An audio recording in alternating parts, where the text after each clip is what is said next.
Mbote mbote na bino nalingi naloba bapaya bayebi nzambe na yo kaka yo yebi te.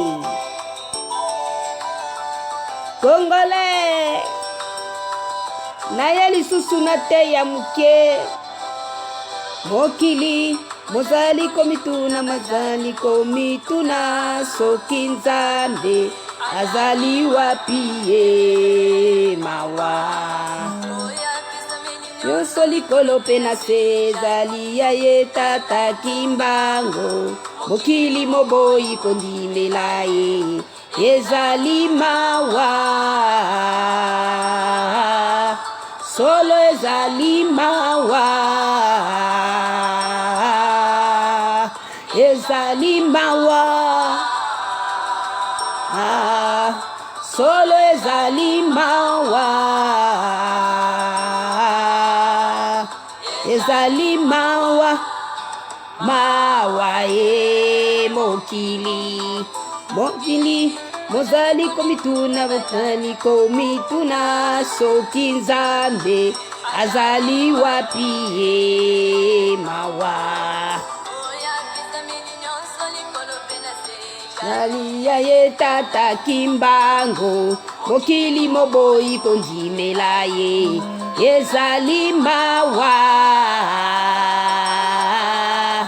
solo ezali ye balasi ya boye bakolanda te bakolanda kaka mutakala ya mutakala nde bakolanda milelo na milelo tikanga na loba na ngai ndenge balobaki na nga koloba loba kolemba te malgré batia biso haute surveillance tolobi kaka nzambe na biso botika biso te batia ngai haute surveillance banzela nyonso ngai fesa na koleka bazali kozumele kolo yesu ya solo biso toyebi ye singi na kozangana na bino libela ngai kimbangu na ye mokili moboyi kondimela nge yanka botoso na bandu na bayindo boyi kondimela ngai mawa mawa mawa mawa mawa mawa mawa mawa bakolanda life oyo te bango balingi ba life ya mutakala mokili bango yo bia ya ba distraction ya ba politicien na bango baza na bomo ite ya kopesa bango mbangu nazali oke makambo ezali ya kelelo ya malamu kae bobo ikondimelanga mawa abayindo bobo ikondimelanga nani mosusu akoza ya sima na ngai mpona kobikisa yo nani mosusu akoya sima na ngai mpona kolukuna yo nani mosusu akoya sima na ngai mpona kobikisa yo nani mosusu akoya sima na ngai mpona kopesa yo kimia pe moindo kolo yesu azalaki moindo na boyei na ye ya liboso banyokoloko ye kaka na bandeko na ye ndenge mpe banyokoloko biso esanza te kaka peuple yango bango oyo quatrième et la fin quatrième génération et la fin bazali kolobela baindo quatrième génération et la fin c'est pour vous le peuple noir yende bébé sula tukumita na buzo tata kimbanga lobi soki na kanisi pasi na mona kipo na moto moindo moindo mawa akobinelanga moindo lofundu ya pamba atika kotia tembe kimbango azali nzambe na yo aza profeti tede lofundu ya pamba atika kotia tembe kimbangu azali nzambe na yo oyo eza profete kimbangu aza profete tala bango ndenge batelengana sikoyo pasi nalo esili te yokanisi kaka korona kolo yesu na bayuda bandimelaki ye te mawa nankemotunyambazuza nango na bayuda mosusu Mona libota mosusumo.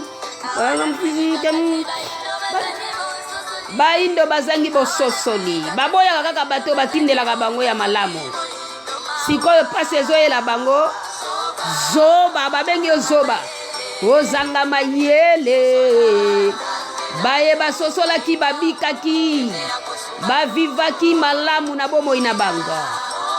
Yo mutelengano. Soswa pembe. Aboya nzambe na ye. Lofundu ya pamba atika kotia tembe kimbangu azali nzambe na yo. Aza profete tede botika bojoba. Ye mutunde azali oya koningisa mokili. Yo zoko lingo osutuka na suka. Bongo zwa place teme ozala muto ya kofanda na bikoke. Po chaki ntembe sikoyo o banda ko admire balongi mawana yo.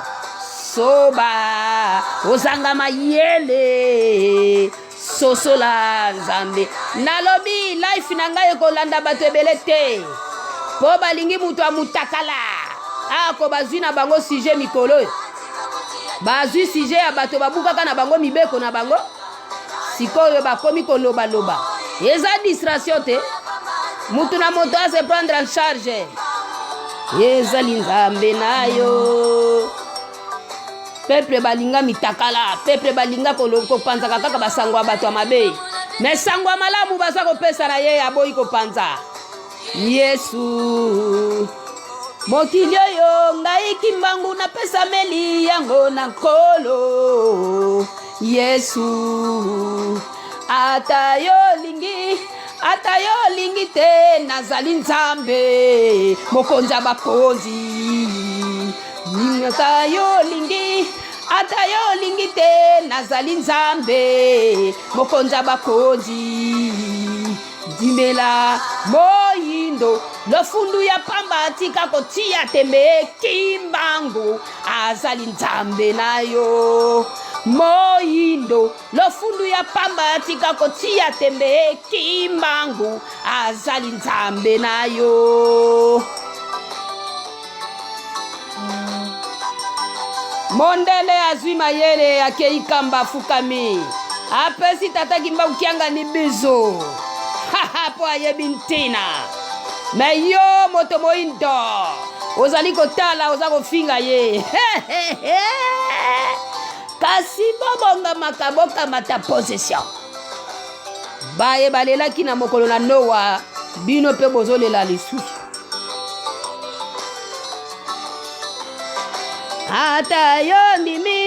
Atayo ndimi te nazali nzambe mokonza bakonzi. Ndimela moindo. Bandeko ba bolingo, bonjour Nabino, bonjour, bonsoir. En tout cas, aujourd'hui, je vais parler aux Noirs qui refusent leur Dieu, parce que les Blancs aussi doivent écouter. Vous savez le véritable Dieu, vous les Européens, vous qui mettez tout le monde en écoute là. Vous les Européens, vous connaissez Dieu. Parce que la parole de Dieu dit ceci. Écoutez-moi bien, parce que moi aussi, dans un peu de temps là, quand aussi, je vais commencer à prêcher les Blancs. Je vais commencer à les prêcher que non, mais au lieu de torturer le monde comme ça, tuer, vous devrez vous repentir. Hein? Remettre à votre peuple la vie qui consiste à vivre bien. Hein? Au lieu de nous torturer, corona, restez chez vous, mais vous savez ce que vous êtes en train de faire. Vous croyez que nous suivons vos informations tout le temps? Nous ne sommes pas vos disciples pour suivre tout ce que vous disiez, tout ce que vous dites dans vos médias. Car parce que notre Dieu nous a dévoilé que vous ne dites pas toute la vérité à votre peuple. D'abord, des dirigeants qui mentent d'abord à leur propre peuple. Et nous, les étrangers, vont nous faire quoi à la main? N'importe quoi. Vous connaissez le véritable Dieu. L'humanité tout entière a un problème sérieux à cause des les péchés, nous tous là, tout le monde, toute personne qui ne marche pas bien, qui est méchant, qui est mauvais, il doit vivre la colère de Dieu. Alors, en attendant que nous tous, nous subissons la colère de Dieu, il est temps de commencer à dire la vérité. Mais j'ouvre une parenthèse en français, je vais rebondir à Lingala. Tuna bango dossier ya mangongele bakimbangiste. Kunga si semvuluzi. naza kuna te parce que bino molimo ezosala kati na bino ezali molimo oyo te ezali kosala kati na ngai. Bozala calme, bo se prendre en charge parce que makambo ezoya ekuta bino petwa et justifier bino. Au lieu bo banda kolanda ka ote chercher des petites bêtes partout tout ça là boko swanga te, ça c'était une petite distraction. Je viens faire mon live là, j'ai un message à dire aux noirs qui refusent leur Dieu. Donc laissez-moi parler, ne viens pas me distraire avec Mangongele si c'est Mangongele. Moi je connais pas Mangongele. Si c'est celui-là qui est en train d'enseigner sur Kimbangumuna, alors paix à son âme. Mais ne viens pas me distraire s'il vous plaît. Quand quelqu'un fait son live, viens pas me parler des choses que j'ignore. S'il vous plaît, merci beaucoup. Alors Bandé Koba Bolingo, je vais d'abord dire un peu en français et je vais rebondir à Lingala. Parce que je sais que mon compte est suivi. Et les Blancs, les Européens, les Allemands, l'Occident surveillent ma vie là maintenant. Parce que mon Dieu m'a révélé. Donc, au lieu de me surveiller, vous devrez écouter le message. C'est vous qui êtes coupable de cacher des vérités. De cacher des vérités au monde. Les 3 secrets de Fatima, vous autres là. Surtout Vatican. On avait donné au Vatican l'ordre de dire la vérité au monde. Et le Vatican a caché la vérité au monde. Maintenant que l'état mauvais maintenant va arriver là maintenant, là, où personne ne saura le contrôler quand sa colère arrive là même. Même moi qui parle là, qui parle de Dieu, je prêche là, là. Même moi je saurai le contrôler quand sa colère descend. Donc, mais voici le moment, l'état est arrivé maintenant de parler à tout ce monde-là. Au lieu de distraire les gens, parce que le corona là, c'est pourquoi? C'est pour résister toujours à ce que Dieu veut faire dans ce monde. Il veut redonner la paix à l'humanité. Vous avez dirigé le monde dans les mensonges. Vous avez dirigé le monde dans les tueries. Vous avez donné des vaccins qui tuent, qui neutralisent les natalités des gens. Donc vous avez fait tout ce que vous pouvez faire. Maintenant, le temps du mal va quitter là. Les gens maintenant veulent le temps du bien. Vous êtes là revenus pour tuer l'humanité. Et vous faites semblant comme si vous ne connaissez pour distraire les gens. Laver les mains, d'accord. On va laver les mains, on va rester à la maison. Mais qu'est-ce que vous faites en cantimini maintenant là même? Est-ce que c'est toujours la fête de laver les mains là? Donc c'est ça là le problème. C'est pour dire très simplement, vous les Romains, les Occidentaux, voici les messages pour vous. Parce que vous nous suivez.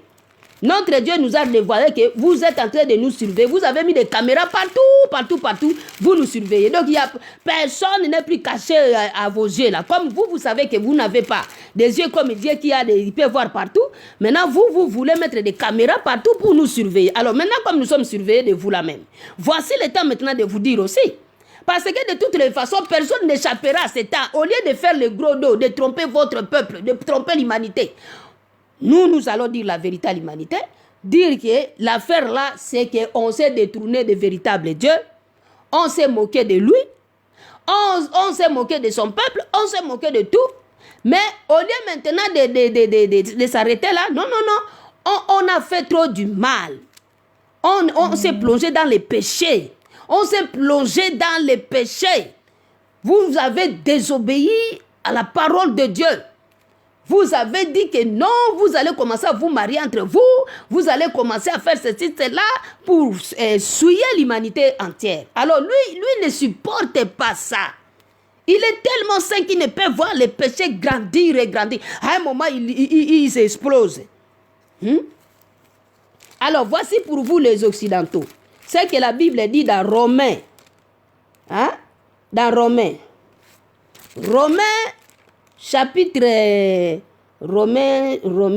Donc, il fallait même que je fasse vraiment une vidéo à part, c'est-à-dire message adressé aux Romains, entre guillemets les Européens et les Occidentaux. Là, ça serait bien. Je vous prépare un message très bien pour vous là. Ça serait bien. Ben, excusez-moi. Ça serait bien parce que c'est juste une parenthèse. Voilà. Alors, Romains, chapitre 1er, Romains. Chapitre 1er, à partir du verset 18, on va continuer. Voilà. Donc, et je vais m'arrêter là où je dois m'arrêter. Je lis la parole de Dieu au nom du Père, du Fils et du Saint-Esprit.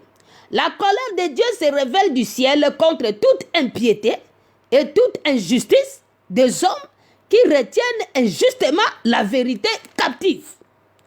Car ce qu'on peut connaître de Dieu est manifeste pour eux, Dieu leur ayant fait connaître.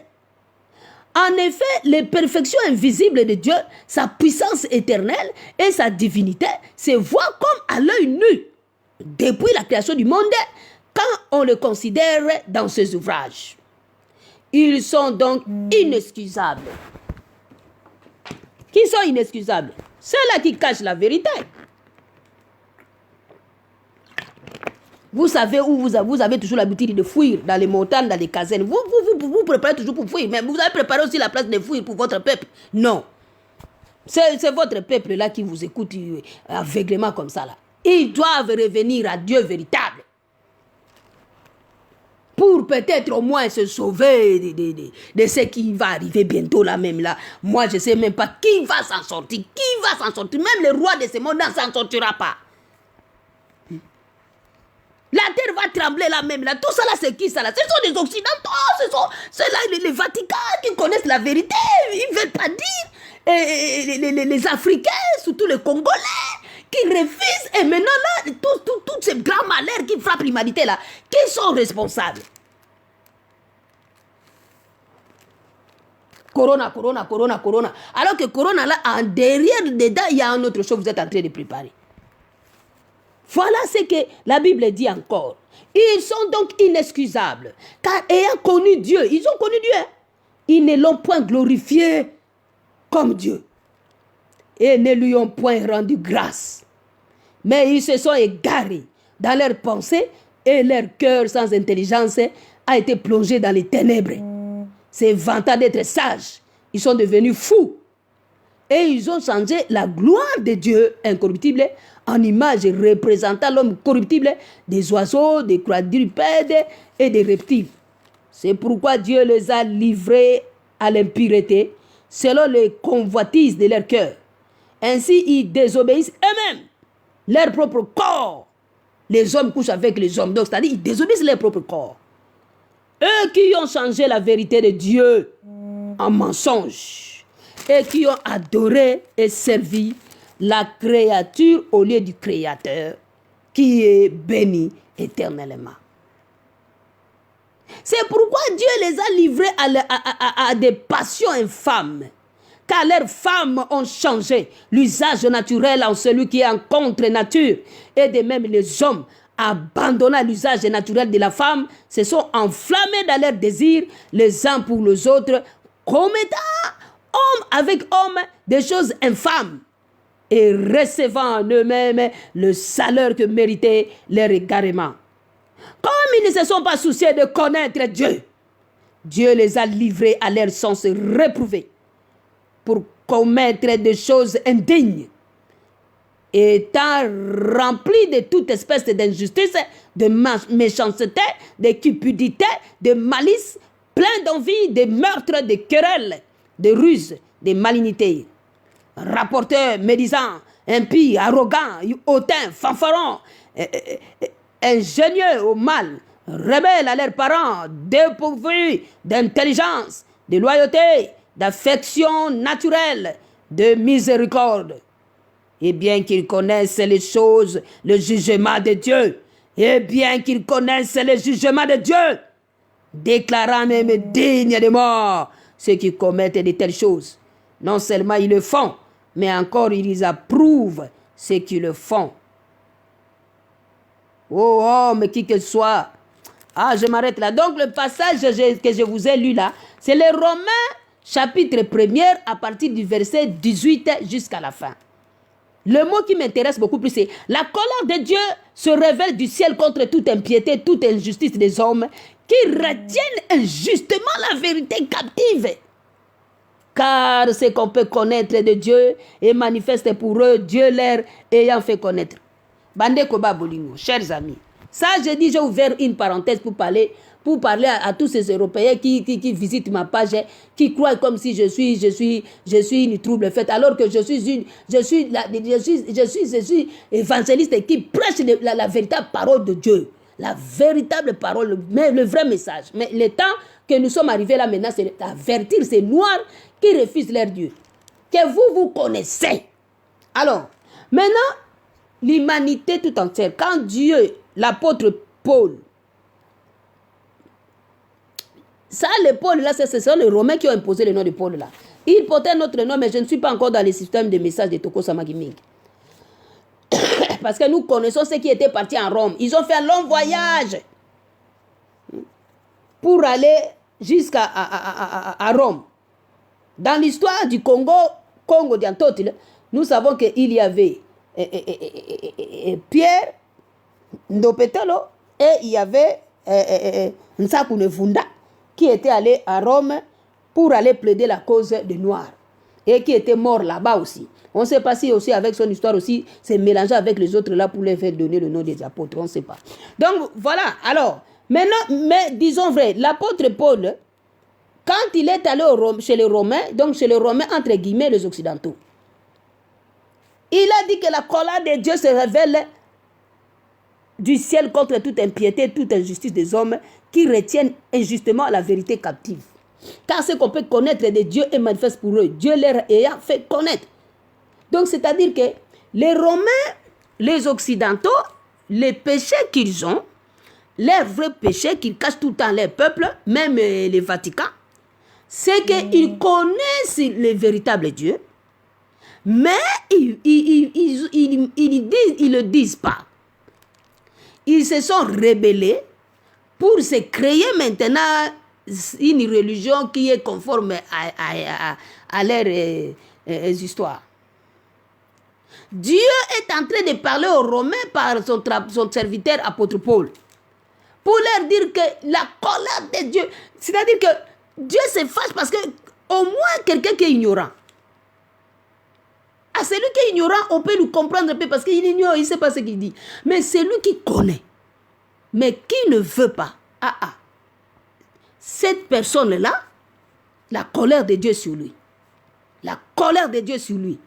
La colère de Dieu sur lui. Et les Romains, c'est ça le vrai péché des Romains. Ils connaissent Dieu, mais ils ne veulent pas le glorifier comme Dieu. Ils ont préféré adorer les créatures plutôt que les créateurs. Donc, c'est-à-dire, les créatures, c'est qui? Isis, Marie, mère Isis, et tout ça là, mais Isis, Marie. La force de cette femme-là. L'énergie que cette femme avait. La force de Marie, ça venait d'où? De son Dieu. Mais vous avez préféré adorer les créatures plutôt que le Créateur. Donc, après avoir rempli votre monde des péchés, de tout genre que vous-même vous connaissez dans un grand nombre, maintenant la terre est polluée, même la nature ne supporte plus. Même vos propres arbres ne vous supportent plus. C'est-à-dire que même la nature se révolte. Alors là, maintenant, là, comme la colère de Dieu va frapper le monde entier, parce que ça va pas seulement frapper l'Occident, ça va frapper l'Afrique. Ça va frapper parce que c'est là-bas où lui, il était descendu, surtout le Congo, mais qui résiste. Donc, tout le monde, vous le connaissez. Vous savez d'ailleurs, moi, je lis dans les commentaires. Vous savez, vous aussi, l'Afrique ne sera pas épargnée. Oui, d'accord, l'Afrique ne sera pas épargnée. Parce que vous savez que les Africains sont endurcis, ils ont été trompés dans des faux évangiles.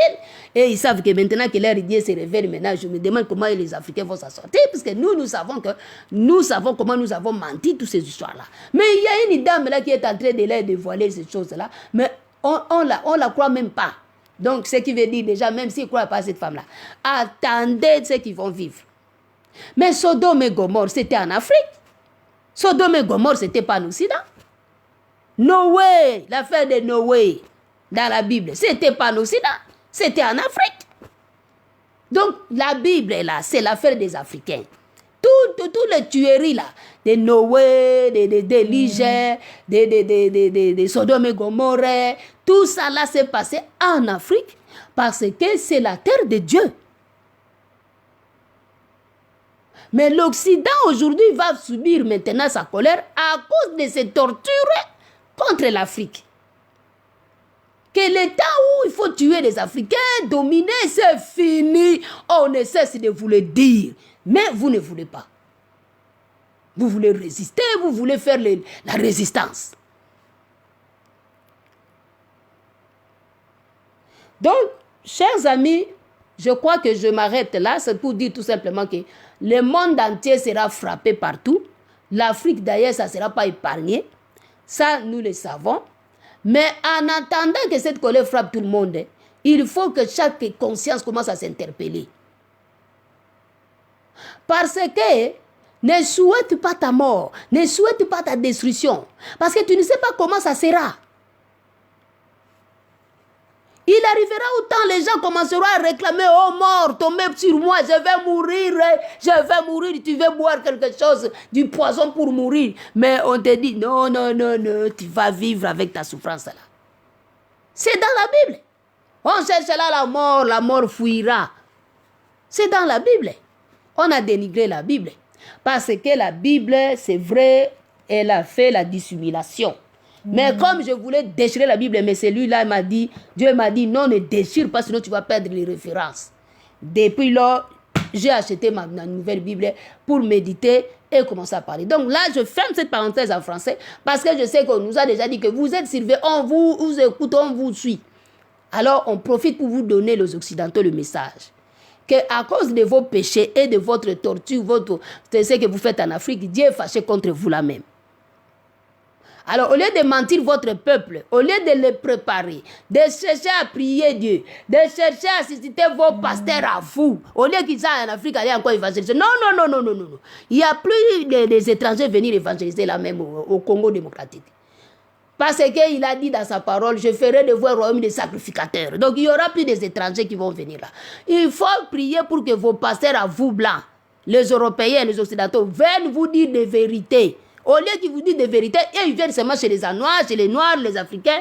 Oh, repentez-vous. Non, c'est vous qui doivent vous prêcher. Ils doivent prêcher au Macron, tous ces gammes de ce monde, et tout ça, les Donald Trump, et tous ces gens-là, que le temps qui arrive, ce n'est plus le temps que vous allez décider. C'est Dieu lui-même qui sera en action. Ça sera terrible. Autant de vous repentir. Seule la repentance arrête la colère de Dieu. Seule la repentance. Il n'y a pas autre issue. Il n'y a rien là qu'on peut faire. Oh, on fait le gros dos. Essayer encore de tuer les gens. Envoyer encore les suites. C'est quoi là? Non.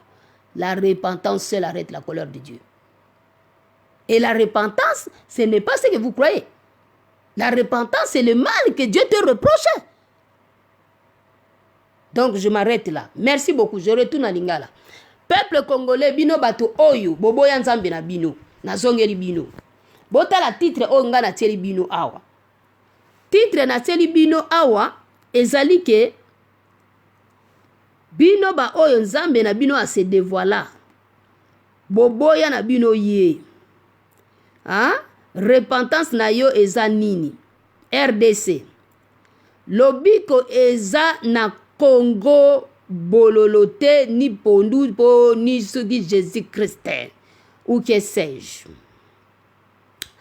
Bandeko ba bolingo na yoka ki information ndeko mama moko akomeli nga lobi te mama eza Congo bololote eza pondu mete non toyebi yango ne bandeli bato ba tu ba bimisaki ba Congo bololo. Bango moko même na ba groupe WhatsApp bazo bwaka Congo bololo nde makambo Congo bololo. Na Congo kuna lokola bayebisaki bango parce que ils reçoivent des informations vaille sans faire l'analyse. C'est ça le mal africain. Soki balobi ke moi ndeza ko sauver bango pe balobi tozana moi yao. Non, faites des analyses. C'est quoi corona? Qu'est-ce que c'est ces intentions? Et où tu wapi ezali nini eza ko sala ba effet nini banani déjà ba kufi nango et ndenge nini bazali ko kufela nango ainsi de suite. Un peuple souverain azwa ka be formation te kaka ba yebise kete batu bazako bika na mayoyo mbala moko pe OK nazui mayoyo batu bazako bika na OK nazui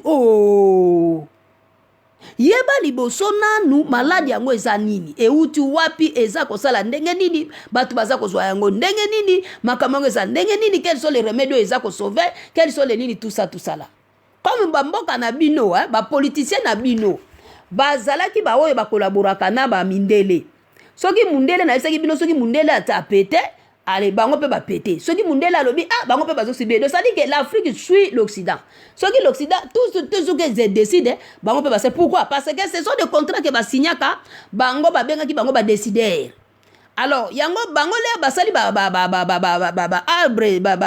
arme chimique na bango pona ba guerre na bango nasi na yebisaki bino ngai mama Feza na beti sete pona yebi ke bino bato akini bino problème na bino bozalaka na yango bokoka kolanda ba direct na biso mingi te parce que internet c'est luxe là-bas chez vous mais ça le logo tenzamba ko délivrer bino lobby bokomona bokozala na internet peuple na peuple parce que ba konzi na bino bazaki lokoso mingi ba yeba kite c'est quoi être mokonzi ya mboka alors nzambe tanga ko bongisa mokili na ye nde nazasi boyeba c'est quoi kozala mokonzi ya mboka mais en attendant boko débrouiller bo bunda ndeni bokolanda vidéo oyo soki audio oyo nasaleli bino message oyo vous le peuple congolais repentance na yo eza nini quand vos pasteurs surtout bango soki babongwani te bango penza bakokoloko nazozela mokolo wango tata kimbango sala ngai témoin na mona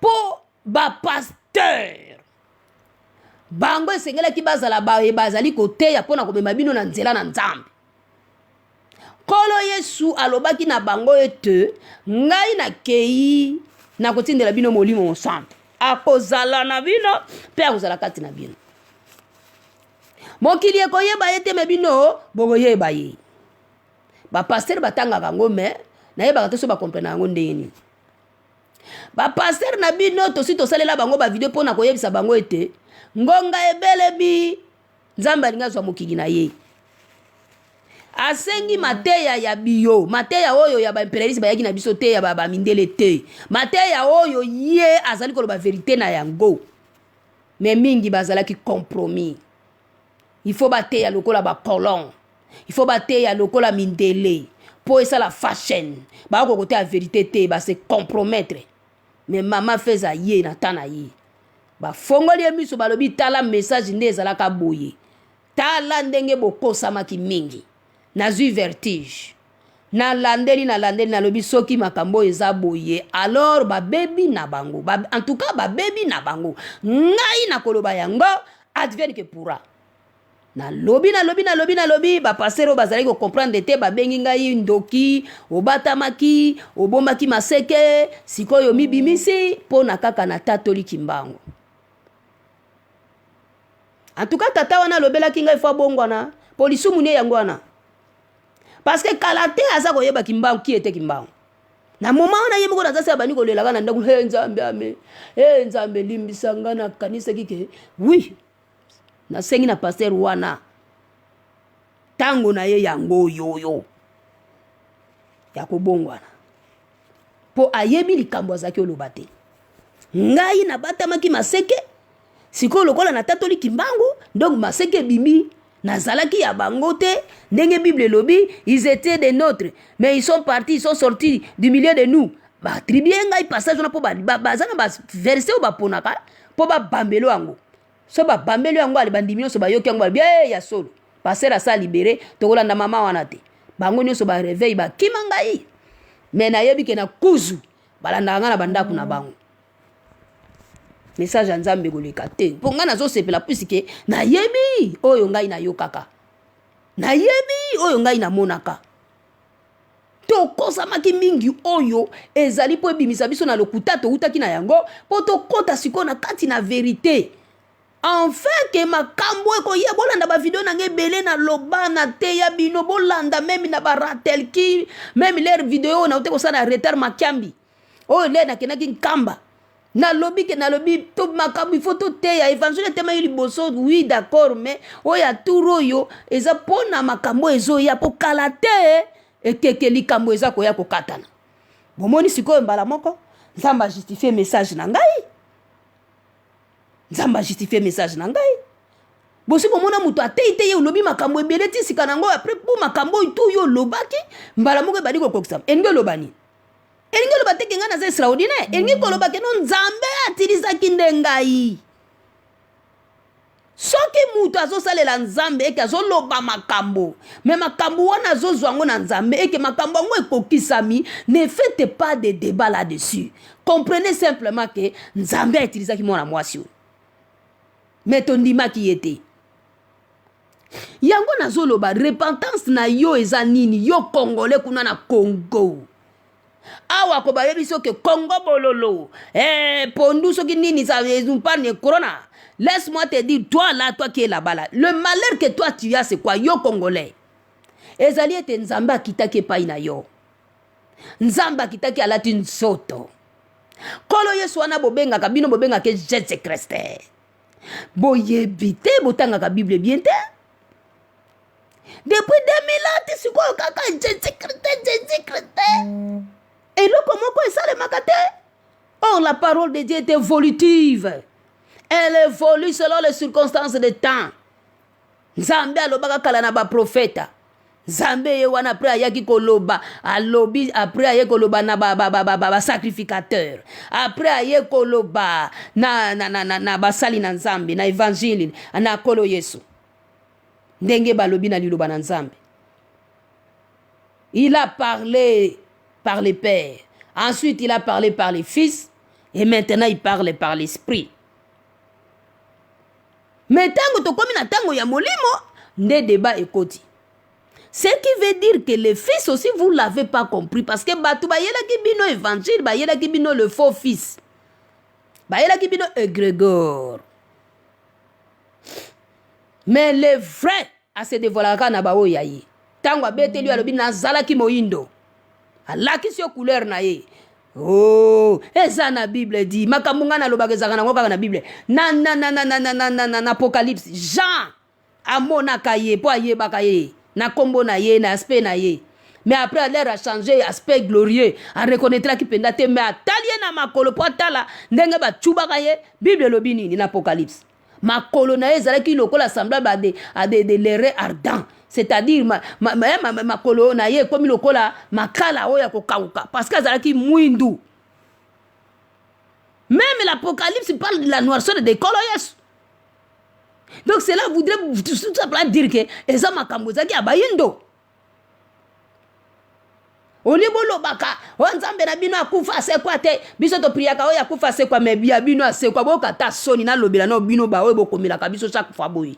Oya ngai te bino bosambela ka kimbangu akufa asekwa te kimbangu akufa asekwa ba bombela nde bino po abimela ka bato kaka mokolo kako oyo bayoka isango neke akufi ye mokolo kola zali nzambe abeta bakode kote alimwisa misuni nyonso yaki na libomo nani yango na kati na bino nyonso na baprofete na bapaster na bino akokaki kolimwisa biloko akati na libomo na ye banda akufa mutu moko azali te.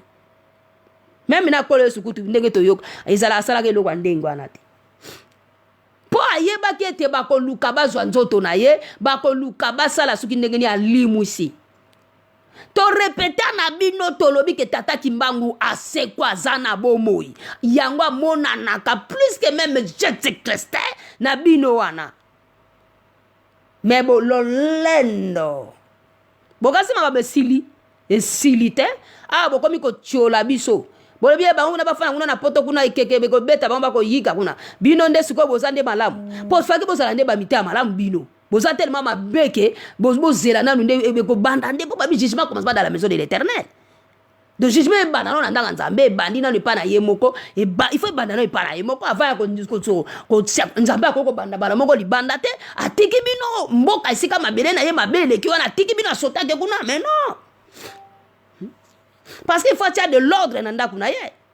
Tango tirer de l'ordre peut to po mokile ko luka so ekimila wapi e ko luka ekimila siko esika ya basanto.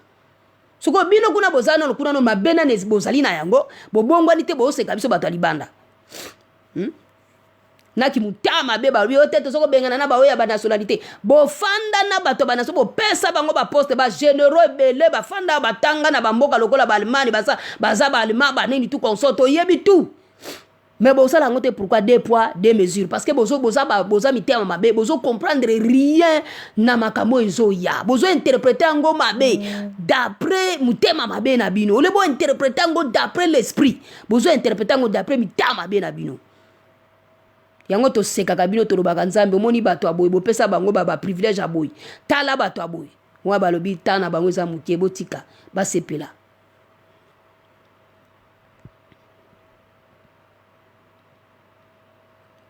Repentance na yo congolais ya kuna na Congo eza nini? Repentance na yo ezali kimbangu. Tata Kimbangu asekwa. Tata Kimbangu yende nzambe ya nkolo Yesu. Yende tata kolo Yesu oyo na Bible na bino alobaki yango tango bozoko bondela. Boloba notre Père qui est dans les cieux. Mais prenez FC bibliothèque alobi bo bondela ngai. Alors, je prierai mon Père. Mais Yesu ye moka sotia pena ba différence vraiment de choses. Mais bino malgré cela, oh c'est Christ est Dieu. Notre Dieu c'est Jésus. Il est ressuscité. Vous votre Kimbangu n'est pas ressuscité. Vous êtes mal informés. Peuple aliéné. Peuple oyo ba buka ye lokuta. Ba teya ye biloka lokuta banda na politique ti na kati na makambo na molimo. Azo interpréter makambu na ba rezi mais azape osala lolendo tozo zela bino soki boko ko bika ba bino corona ko bika bino na Congo bololo biso na corona eza peu spirituel eza aja moko destructeur ba libérer force du mal moko eza na Bible na bino pe wana ange moko puissant ko ya ko lever la state de mokili mobimba kimia batu bako beta na bako boma na bako et puis bako liana ba maladie ba mortalité biloko wana nyoso tu soko yoko bika ngo na corona na Congo bololo.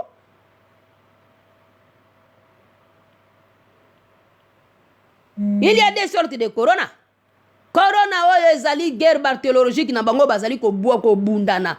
Bien il faut comprendre l'Occident. Biso to fali na bango awa. To yebi bango. Chaque fois pour atteindre une puissance, la monopole, il y a dirigeants du monde. Babundaka toujours. Na pesa ki bino exemple l'article mo na tia ki wana na tia exemple na lobitala États-Unis par exemple ava bandareni bo mona bombi Hiroshima bo mona baba guerre ya basuki ya bani bo landela biloko bo swata mayele po eza nini la loi du plus fort oya ko beta mbata mukola longi molinga zu esika. Et ba série wana ndenge bazalaki ko bomana oge première guerre mondiale soki boyebi histoire ya première guerre mondiale te bofana nie première guerre mondiale na déclenché yango les États-Unis et puis asalaki yango ndenge nini quelles sont des choses esalemaki deuxième guerre mondiale ezali parce que babitumbe bandaki koleka wa Allemagne nazi na babiloko na bazali kosala salawa ya azali kutokipe yango te mais bino mo boye beloko le kaka na ba japonais ndenge ba bwaki la kasuki nini nde pie kanda alukaki à se défendre c'est là à partir ya wana lera longi ba japonais c'est là où nda s'affirmer et aye ko rejoindre l'Europe pour abasila na balma nde yango ayaki ko zwa monopole États-Unis mais sous les républicains il faut boye bango bien sous les républicains parce que baba démocrate qu'est-ce qu'ils ont fait les démocrates pe bango ba yaki boye bien sous Bill Clinton na Barack Obama boyebi ba démocrate bo projet na bango ezalaki nini au menu ezalaki opération ne peut pas Zaïre ezalaki nous world order tokoboma surtout RDC ba pesa ki nombre balobi que nous faut tuer la RDC beaucoup jusqu'à 2025 il faut tuer beaucoup de Congolais pendant ce temps ba oyo ne ba ça l'informer ba yeba comment faisabilité ya ba tuerie wana bango bakamika Kabila dégage kindoki na bango ezemonana na bakomba wana pendant que bazo yebisa bino ke batu ba décider za impérialiste pona babo makabino batie ba Rwanda batie ba pesi bango monopole barbi bino to aussi ma population qui font la loi Mobutu tanga bomaka ba lumumbiste boyina na nana kokangaye parce que batiaki barbi yo biso mituto sa la loi nani okanga Mobutu ki abomi Lumumba to ata sacrifier banani rien c'était leur temps ils ont fait la pluie et le beau temps na ndenge ya système na bango ya mabe sikoyo na temps oyo actuel oyo il faut vous discerner les problèmes na ndenge na likambo ndenge eza koleka. Bozalaka batu moko te kaka balobi kaka oh balobi corona ezobika na zone na chaleur te. Allez vu de pe bokeimba moko biso moyo ezali awa. Soyez informés en tout et pour tout boza na terre ya Nzambe. N'emballez pas tout. Sinon vous allez surpris.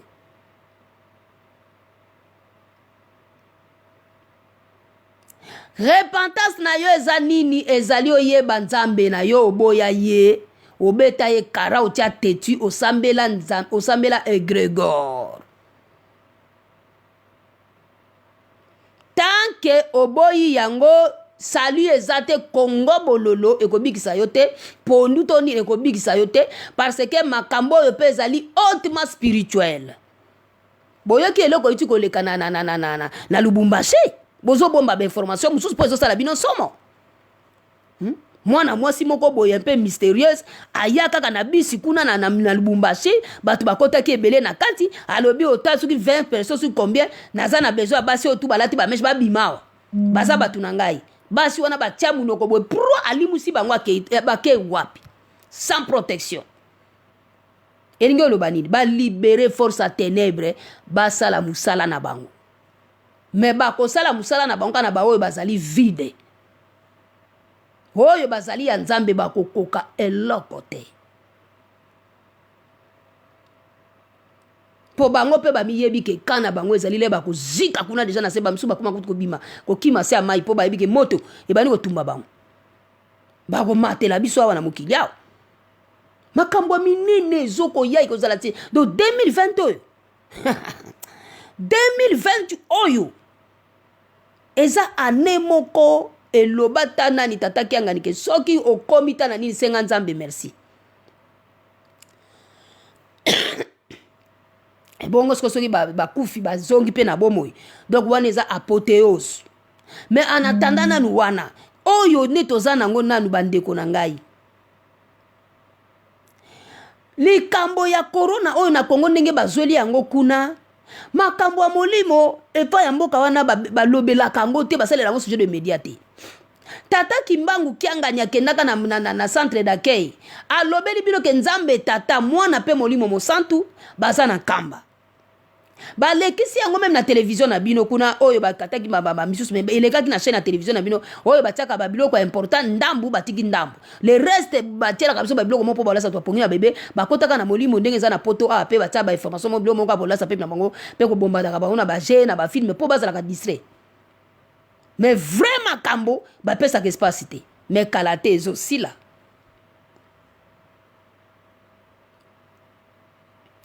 Yo bokanisi penda ke message wana balobeli bino ezali nyongo bakotiseli bino. Nyongo oyo okozala na excuse nango te lobi. Tangu bakotuna yo bayebisaki yo Nzambe tata mwana molimo santa za na nkamba. Oyaka? Tenga ngai ngana za kosambela Jésus Christ. Po Jésus Christ bokozanga maloba. Po tangu etumbu bakokatela yo. Ndeko ngana comprena bato baindo te évangile utake pa ba noir ezalaki makambo ya baindo yango ifo ezongela kaka baindo nkolo Yesu oyo bino bozokoloba ngana kotanga Jésus na bino ya Grégoire wana te nkolo Yesu po tilelo batanga nkolo Yesu po tata Kimbangu ateki nkolo Yesu ye na ye bazalaki eloko moko nkolo Yesu pe c'est un mystère. Eza mabomba mi balataka banzoto ebele akozala yaki na elongi mususu boye mena elongi mususu ayena koma dialunga na kianga eza ba mystère tata Nzambe okokango te nani yango akoki kondima koyeba ye te na nzela na tata Diangenda kontima ye wana Kimbangu bino boyebi te puse bozalaki bato ba incrédule mais na kati na lingomba vérité wana eyaki ke tata Diangenda kontima c'est ye wana l'autre face de Kimbangu.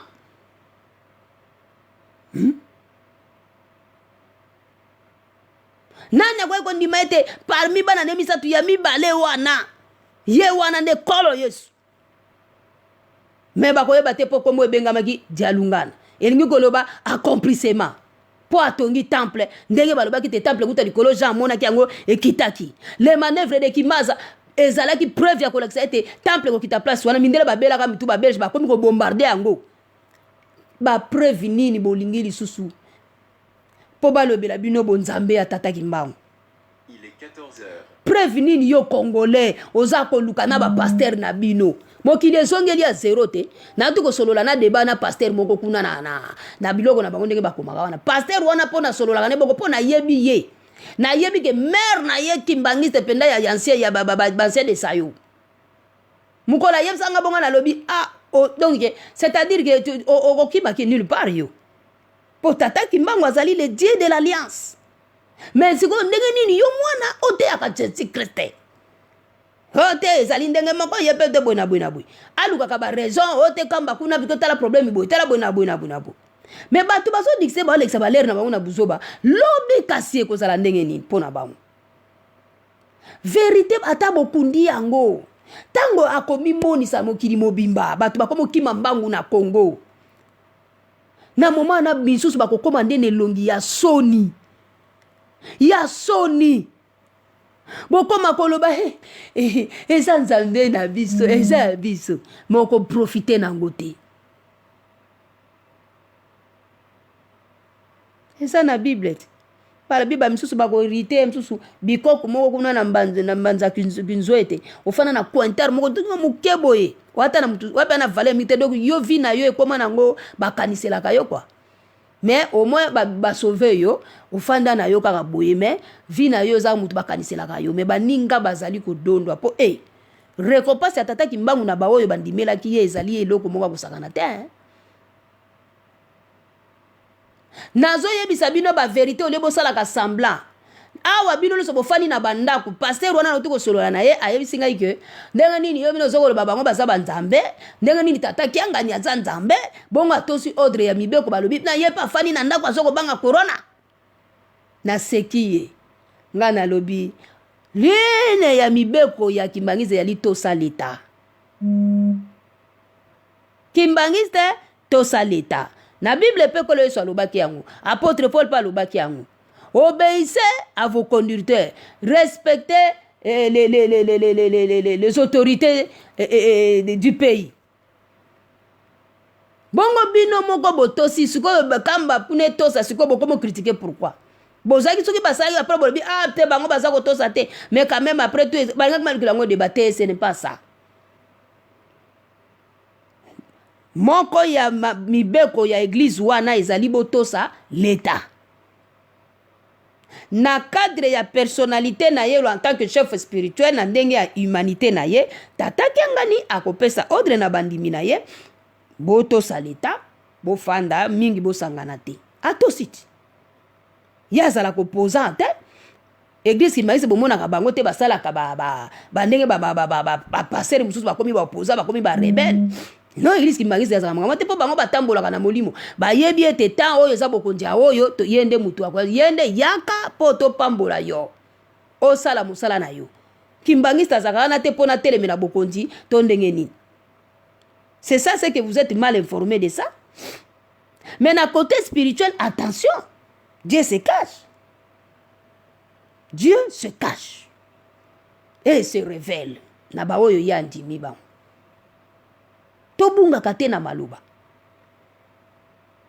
yango wana nga nazobeta sete mpo na koyebisa bino tozomona deja makambo oyo ekoya bato bazwi bandoto meme ya ndenge na ndenge me bazokoka kointerprete meme bapropre ndoto na bango te ni les circonstances ya vision ya likambo wana nini boye parceke baza kozanga bato bakodecortike bango biloko wana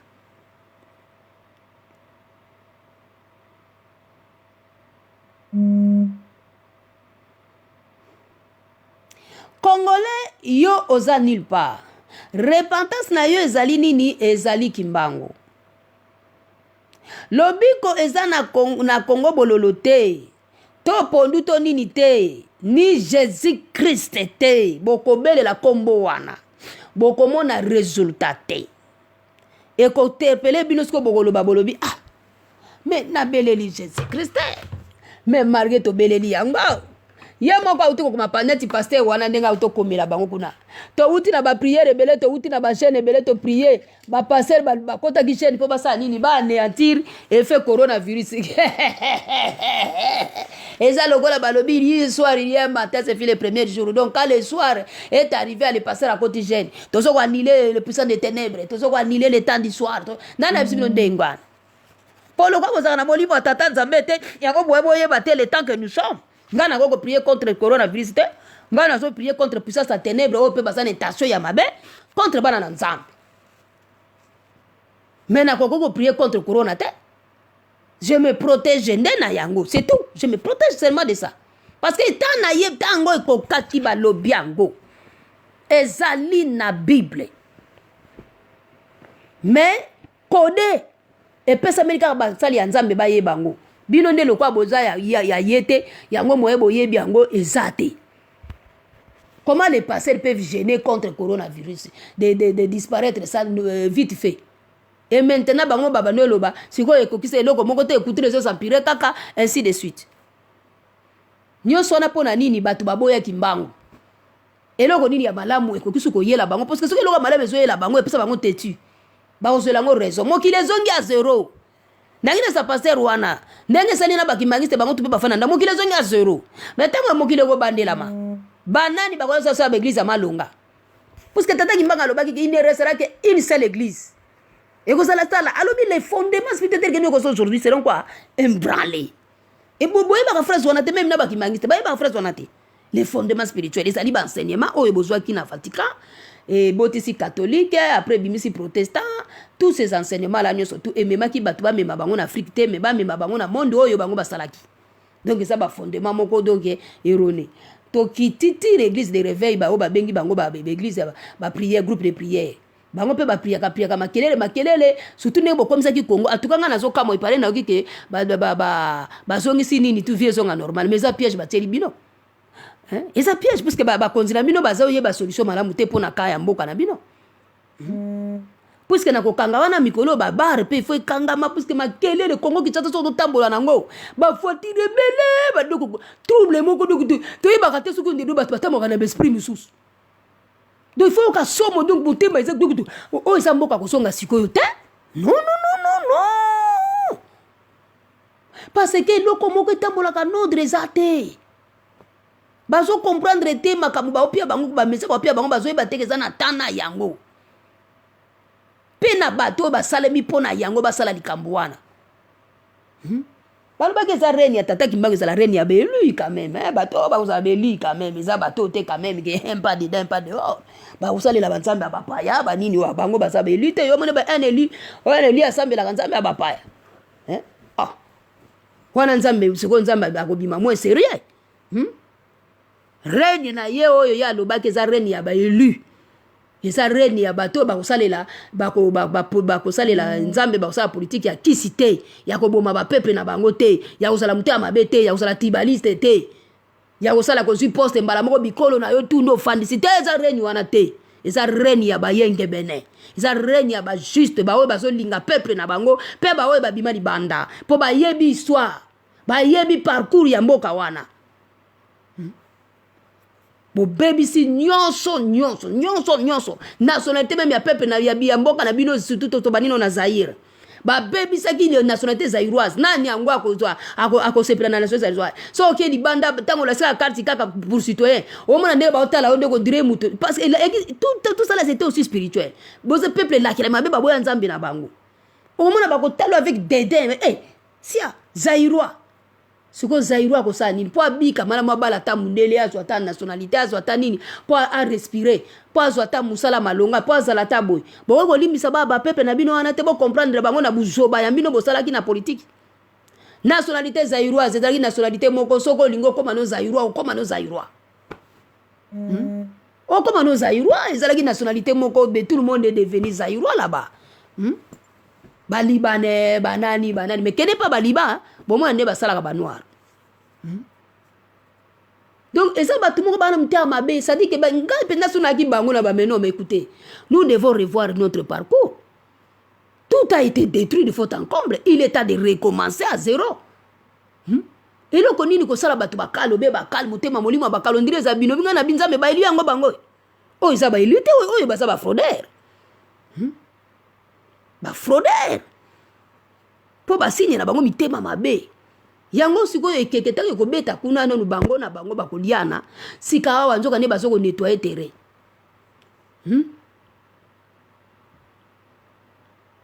peuple congolais nazobetela bino sete nazoyebisa bino na motema moko lisumu ya mboka Congo baboya nde kimbango kolo Yesu azalaki molimo mosantu azalaki mwana ya kimbango tata na ye kimbangu na teya bino na mateya ebele na lobi kimbangu ye wana babalusi batie le Christ alors que ba égyptologue balobi non eza Christ te ezali Kersecheta qui veut dire gardien de mystère oyo alobaka mabombami nga nalobi tala bato oyo ba égyptologue oyo bazali koloba nde kimbangu parce que eza kaka ye moko muto azali le révélateur des choses cachées bazami balete na histoire depuis la Bible du commencement jusqu'à la fin le révélateur des choses cachées même Daniel alobaka eza kaka moko nzambe oyo alobelaka les choses cachées na mokili ye wana kombo na ye kimbangu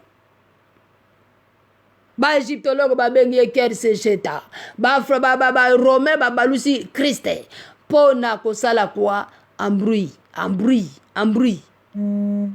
yango ye moko tanga ya se dévoiler kimbangu kombo wana lelo komi bato nyonso bakomi kotia kimbangu parce que lupemba eye na kombo wana ndenge mutu mwindo azalaka nga azalaka bongo te so kombo ekoti na lupemba nakoki kowelela ngo na portango te à moins que ezala par révélation bapesa yo kombo wana par révélation wana d'accord ndenge na portaka kombo ya grâce divine na pesa ki bino témoignage na vidéo ya YouTube kuna ke pasteur moko apesa nga kombo wana a cause ya komona ke koma mwana mwasi oyo baosaliri ye mabebele me koma kaka mutu yango baosaliri baofungola mabomba miboye oyo eza eloko mosusu oyo oyo ezosengaka tosunga nde ye aza na likambo na nzambe kutu bapaster yango bakoma mundu kolobela bango na baeglise yango na balobi tala biso touta Congo mwana moso soka ye na Congo biso tokozwa ye tokozwa en charge tokobimisa ye moko kutu komoni soki tambuluko ki apote tambuluko na pese kutu moto pasa po ye kutu alobaka yango alobi ngai soki aye na kobwaka ta na lemba na libere lemba na bible alebima mpona nini parce que chaque fois soki bazoya babi sikoyo akomi na niveau ni niko akomi na niveau ba message lelo kongolo omoni ntango okosufri na bapoto awa eloko ya liboso surtout bato ya baeglise bokoreproche na bapaster na bino ke makambo oyo bozoprie bozobisa biso tozomona solution te mais bino moko miso mayele banofunga bino ke bapaster na bino baba escroc bazali na molimo ya tata nzambe te yango mpe bazali incapable ya kointerprete ta tozali na yango mais maman fait à la grâce divine azali mwasi oyo alobaki makambo ebele tokanisaki mutu na ebebi azali egare abungi nzela aboyi ko Jésus Christ ngai naboyi Jésus Christ te ngai barevele ngai ki caché derrière Jésus Christ balobeli ngai ke Grégoire wana normalement eza mutu moko abatama na mezalaki mutu balakisaki ngai yango ngai nabwaki kombo yango nasali kaka oyo balakisaki ngai basaleli ngai différence balobi me nkolo Yesu azali balakisi ngai nkolo Yesu natala boye mwindu oyo baspe balakisaki na elamba alataki la kembo asa kosepela nzoka nde ezalaki tata dialunga na kiangani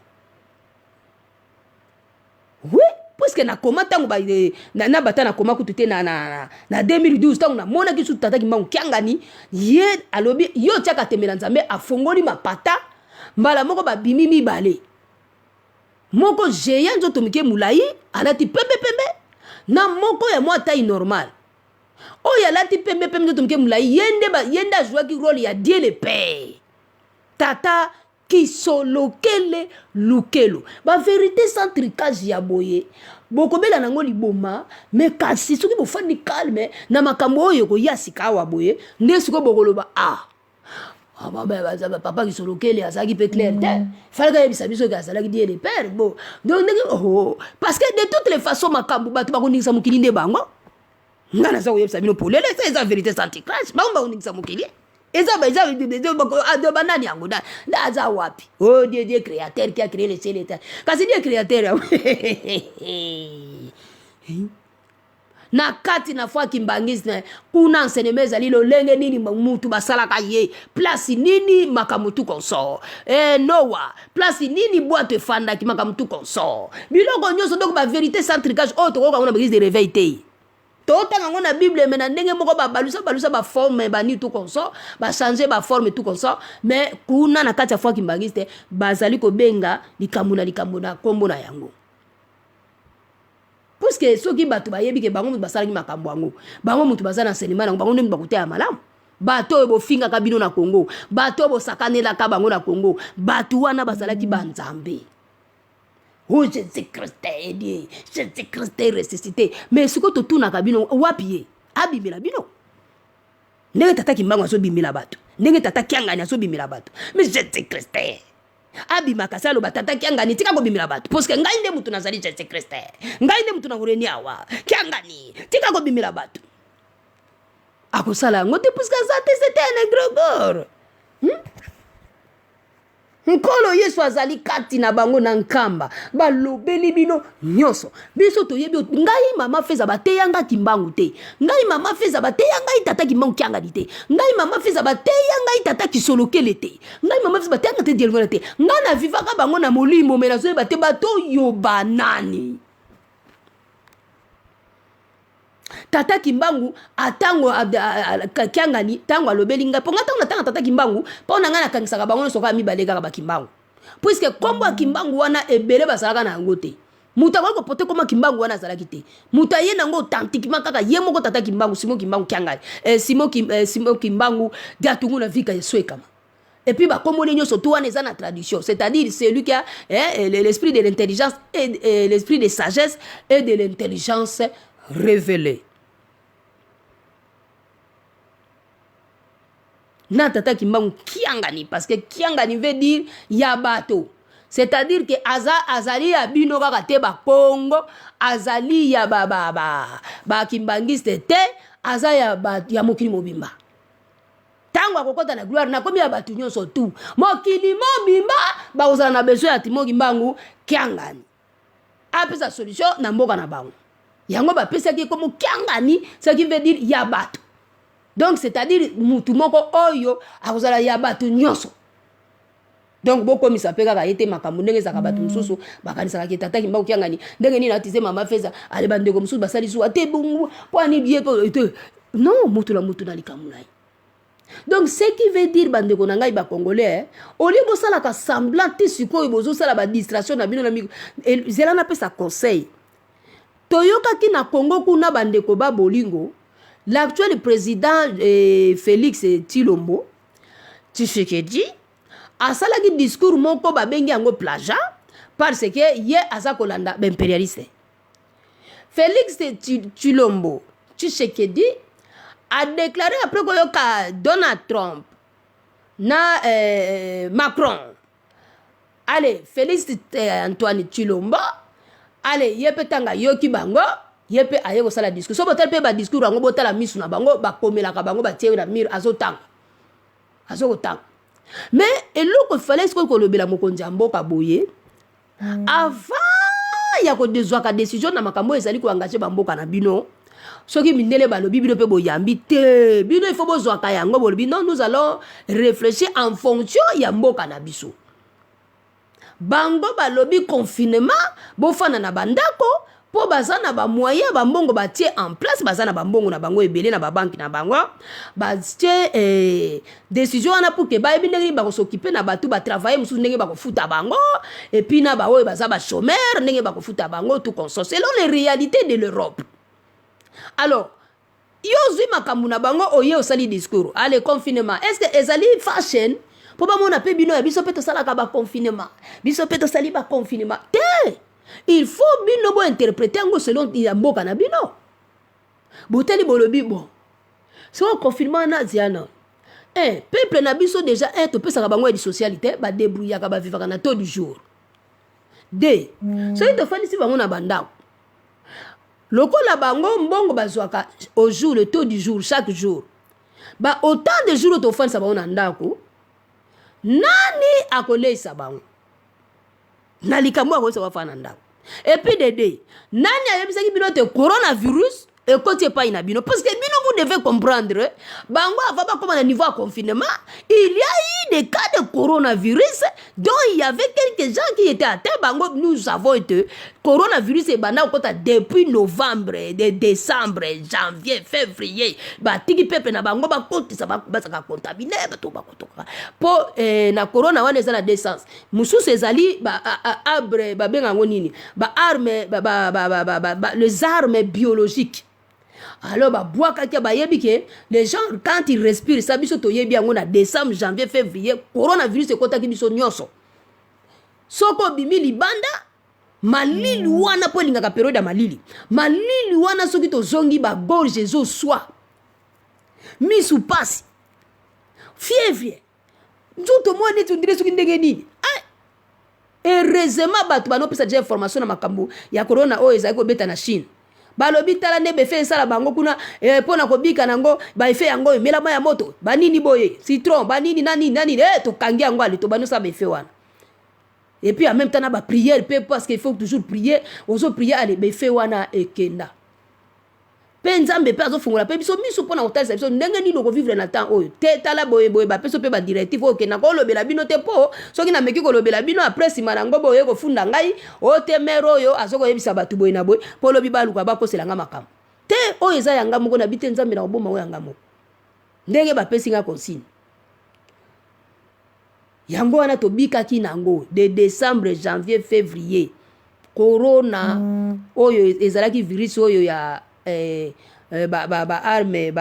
nini des armes biologiques wana to respiraki esilaki na ba te esilaki na ba citron batangawisi banini kosukola maboko kozala vraiment prudent kobima te quand il faut kaka tout le temps non bima quand c'est nécessaire tout ça la biso to vivaki yango esili siko moi eye babaki susu ote ti le 15 donc pona nini parce que qu'on a congé avril bato bafani na bandako po bakangi bato babima te sikoyo bozala mayele bango ntango bakomi na confinement c'est quand ils ont eu le cas de corona et il y a eu aussi des morts et il y a eu aussi alerte banini tout consort c'est là nde babi ale confinement voyez même en Chine quand est-ce que bagarde le peuple mao na ndako parce qu'il y a eu des morts bamoni que non restez dans vous demeure.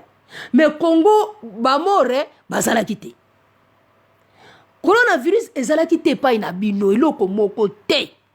Yoko mona bayote, nous avons seulement un seul cas d'un Congolais et d'un Belge, d'un Belgo Congolais, ce qui nini, à outi na France, cela voudrait dire que bozala kinangote. Ah, Congo, moto moindo. Nyonso wana kaka pole omesa lobi ke tokobimisa motan pona boye kopesa la banation banini te allez photo luka kaya bata corona toluka bazwa mo sacrifice tata moko bakutana na libabe na ye baka na ebandeli baboka ki place mabe soki azalaka na telefone te o ezaki na ba unité meta kusumona mobala batanga leka mbeka po baloba ete nous avons eu un cas de mort abikaka yango balobaka tango zo voyager ndeko mwasi mobali téléphone na yo zala au moins na moyen ya kobenga bandeko na yo soki faut ata mbongo ebele au point que tout na même esika ya ba nini ke est-ce que unité oyo toni soki na komi na Afrique est-ce que na ko bengela nango eza très important surtout na temps ya 2020 tozali na yango ozala au moins joignable parce que temps eza mabe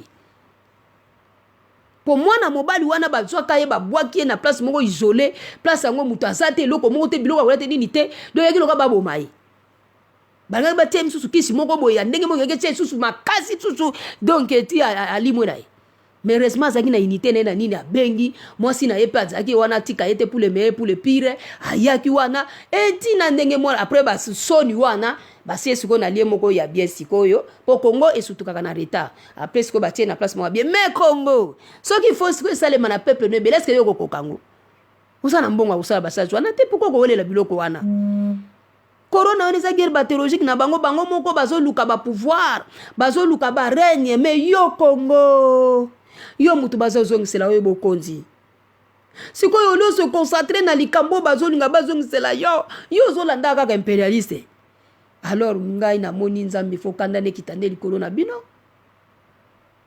puisque soki bakonzi wana bazalaki conscient na bankete bamoni ke oyo eza bapousse na bazoya nango corona eza noni pa na biso te bon d'accord merci beaucoup c'était à l'Afrique directement de fermer leurs frontières avec l'Occident. Ça aurait été un signal fort. Et puis le message, ça serait quoi? Non, vous nous avez dit que vous avez virus et corona, que vous avez dit c'est pandémie.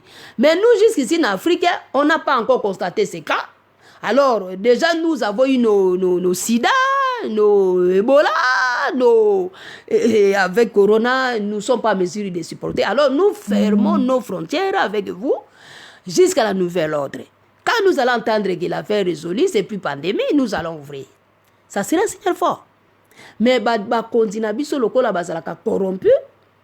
Balinga koyoka na mindelele bango ba leksa batu ba boma grande partie de la population mondiale, bango pe balobi winga biso pe tokopesa, obokopesa montant combien il faut badai.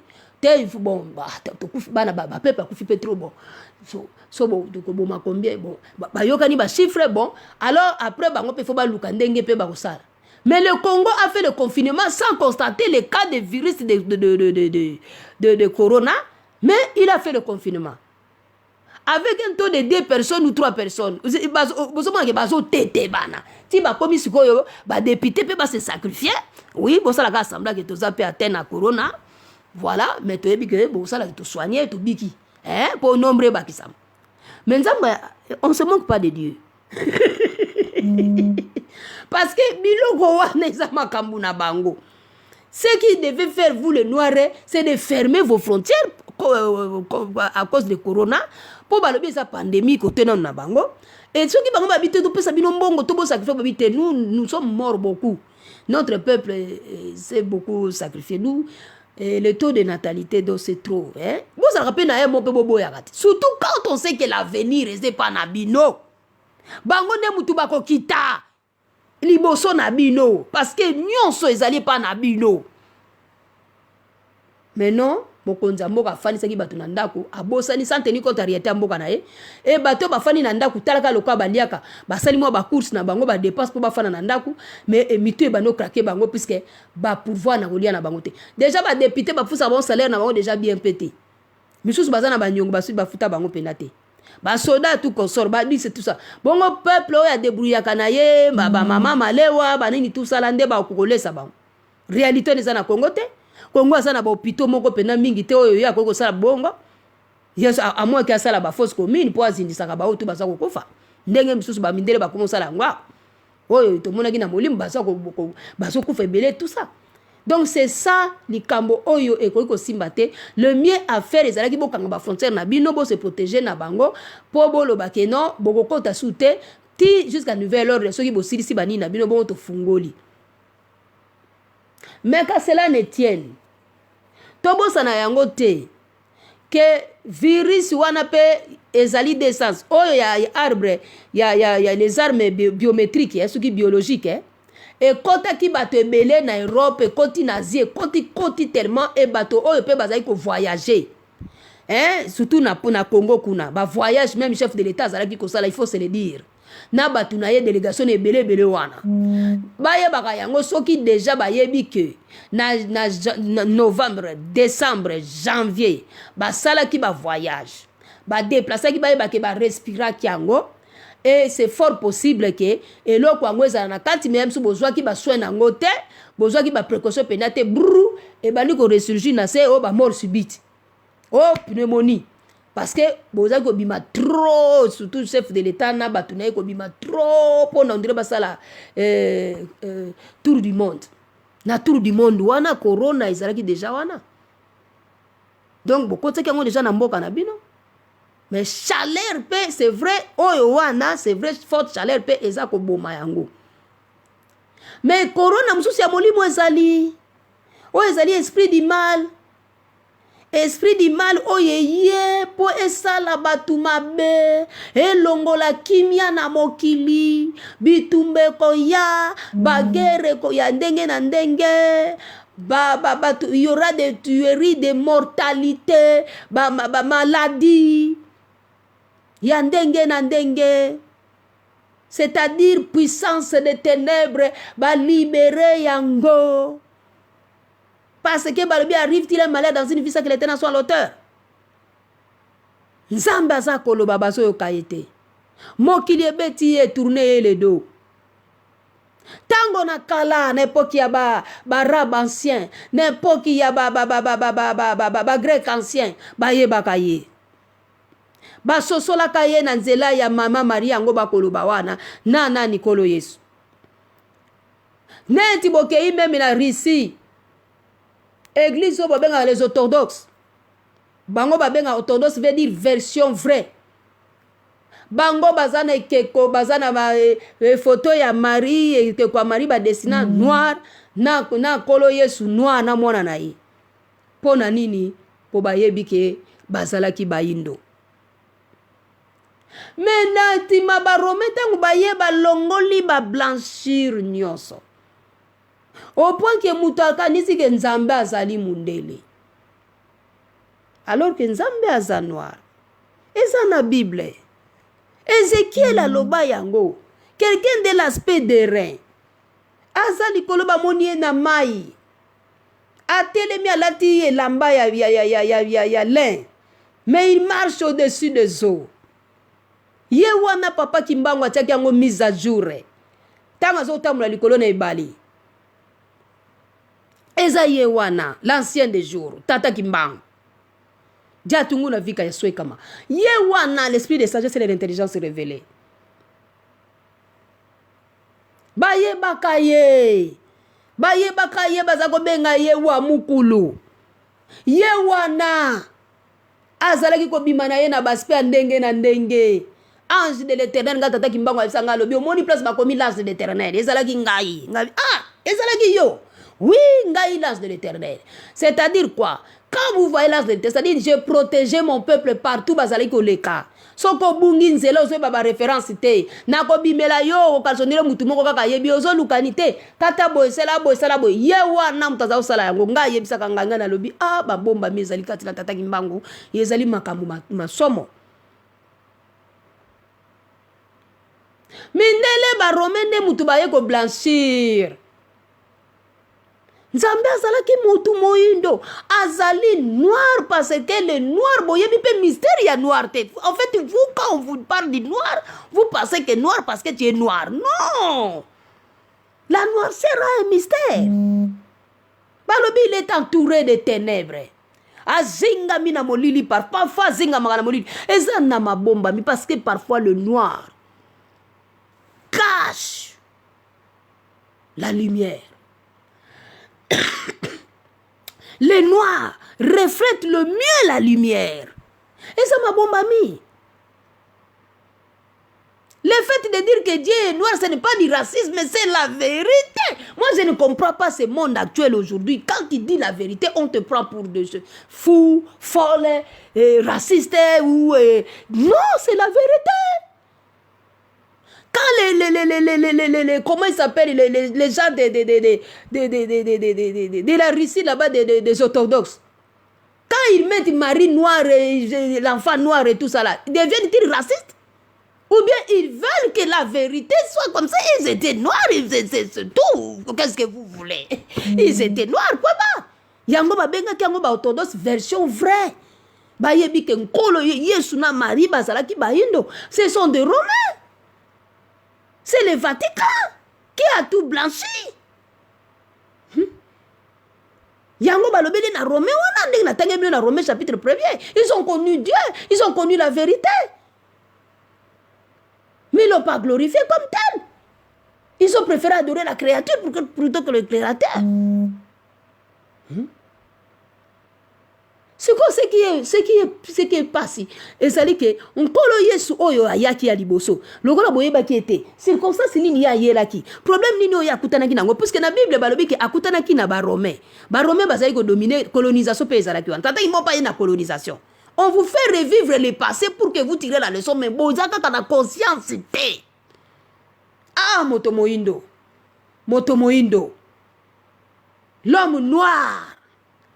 Toi, tu as nulle part où fuir. Yo, ça n'a rendez-vous né dans Zambie na yo. Oko qui me paye mon côté yo. C'est toi qui étais censé ôter à Mokili. Parce que Nzambe moli monaye, et ça là qui est censé être kati na yo. Non, yo, au comité de Mokili, comme côté ya yo, et puis au bungi. Au comité naté, tout ce qui n'est pas sérieux, yango ne intéresse ka yo. O ezali sérieux te, o ezali sérieux te ne intéresse ka yo, mais o ya sérieux olingi yango te. Mais makambo ezo ya. Ba nyamaler ba ko bima msusa besi ba ko lia batu. O kobele la jet secrète asele loko te ko bango épreuve tribulation to so ko mona pasteur kufa kaka na ko mona ntango yango yo ya ko sosola Nzambe na yo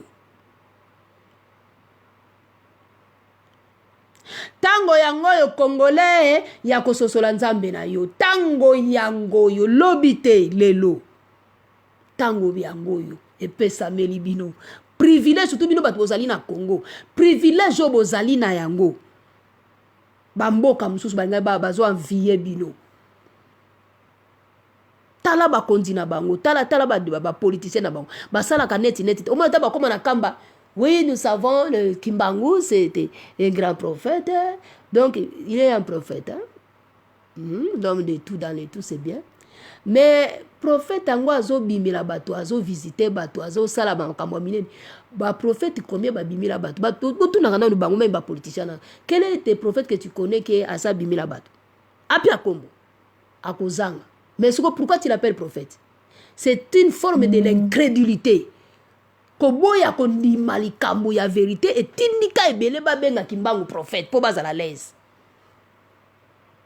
biso toyebi kazali Nzambe tomona ye na tamoko ya bapasi ya bavi na biso alobi nazali Nzambe kamata Esaïe 9:6 tanga yango eza koloba makambo na ngai en réalité bayebaki te que eza deux personnes ba jouer rôle un enfant nous est né, un fils nous est donné la domination repose sur son épaule on l'appelle conseil Dieu puissant Père éternel, prince de paix. Alobi à partir ya Père éternel, prince de paix, ngai wana nde mutu na simbi masolo. Pona koya ko exécuter ba vengeance ba kamebelebi. Ngai nde tata na bino votre père. Mais tant ba papa amemile bolobi su ki solo kele su père ndenge mais non mais kasi bomona kitaka bota ki bana misato. Après que ya tiki bango ba continuer masolo. Parce que asani na mi boti et basali ba se multiplier na 3 pour rappeler le passé. Le fait d'être trois pour vous rappeler le passé que Abraham botanga bino ba pasteur aye bakaye tanga moni ba 3 hommes na Genèse 18 tanga moni 3 hommes ndenge ni na ko fukamela ba 3 bato bino bato bozolo ba boyebi Nzambe bino boleki Abraham bozo mapamboli lokola père Abraham bino natana bino batanga bato basambela ka Nzambe bayebi Nzambe bino mais Abraham ndenge ni na mona batu misa tafukamela parce que yebi ke bazalaki pe batu bayindo bazaki batu Dieu était un homme ezali biloko wana lokola bobunga ba mettre yango à jour boyebi batu wana te bato bapusanelaka bango bafandaka na bango bapesa ba témoignage ya makambo bamonaka na bavi na bango que c'était déjà extraordinaire tata kisolokele lukelo boyebi intelligence makambo asalaki te il a circulé bakonzi ya bamboka ebele a traité likambo ya indépendance na biso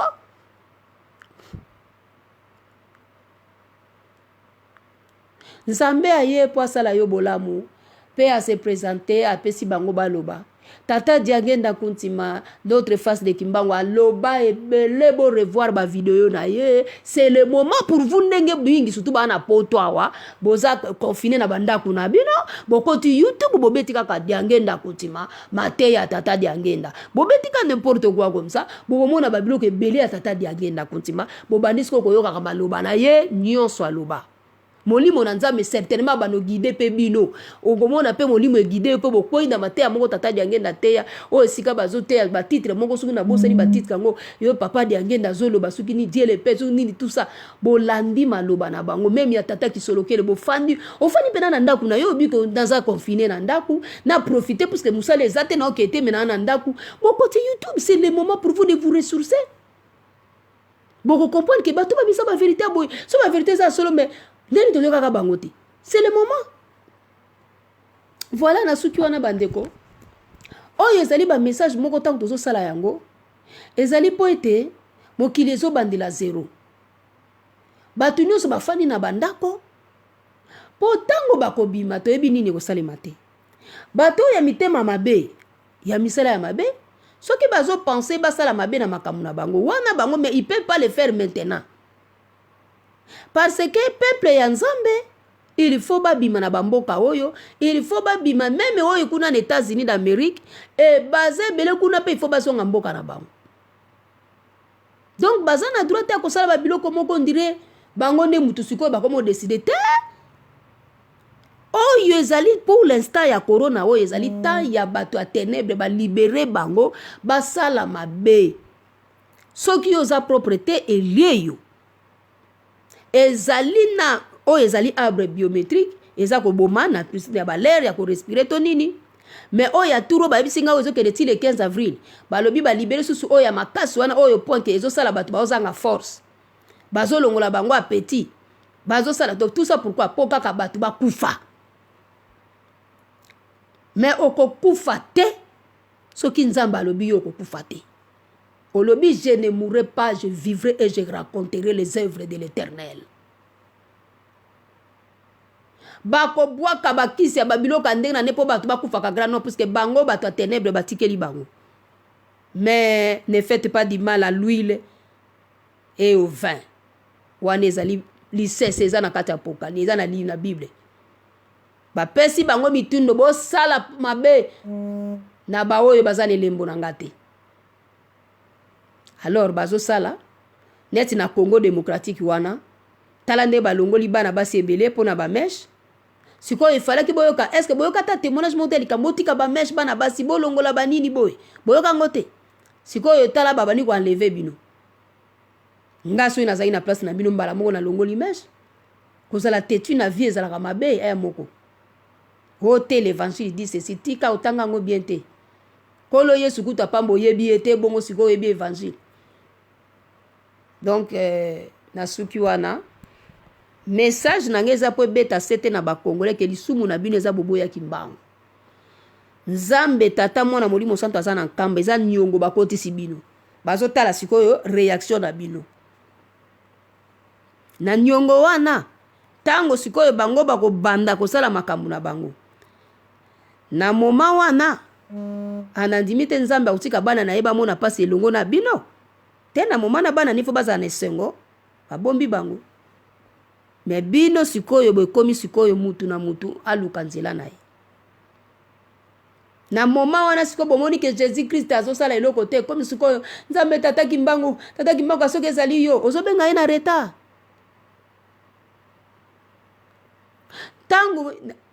tangu ya Noa bakangi bwatu bakangi bato wana bato bakimaki baya po bakota na retard bakotaka bakomo bondela Noa fungola est-ce que bafongola kaya po bino na tango oyo pe ya bino ekeki asuka oyo 4e la fin bayo ke la bino mawana tango passe e bano kota c'est maintenant moment ne yango yo yako bongwana merci na bino na suki wana na ebandeli pe na suka maloba nyonso na lobaki na komba tata mwana molimo santo ingeta alors bandeko a ba réagir mbote na bino Brège kita alobi ngeta mama Feza sakola mama mbote mingi mama Feza merci mbote na yo pe Depuis tu makasi alobi nini sakola yango balinga te.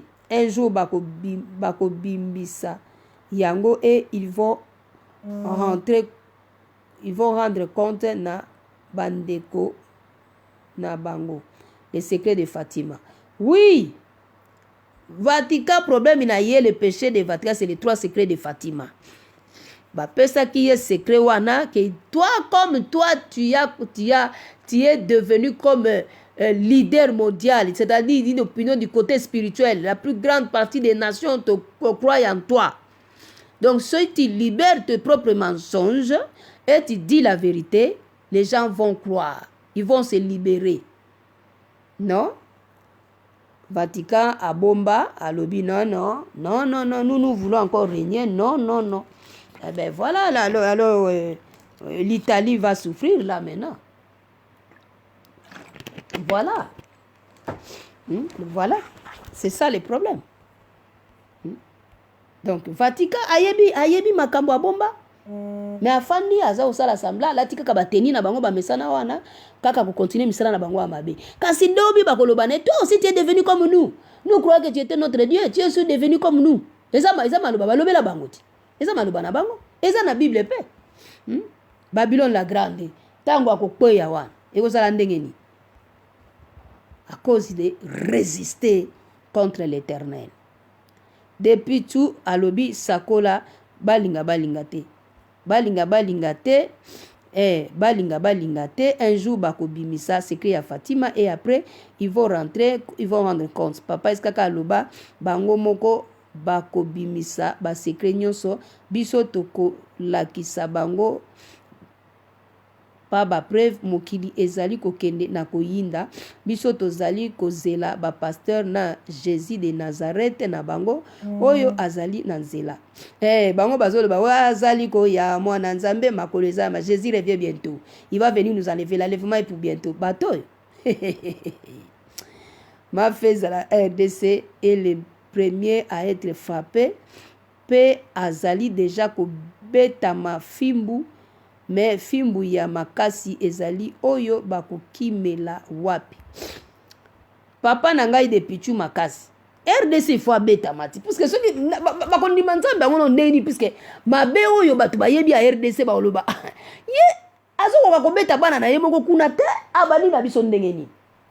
Yango na liloba na nzambe loba ke téléjugement commencement ou dans la maison de l'Éternel nanda ko nzambe.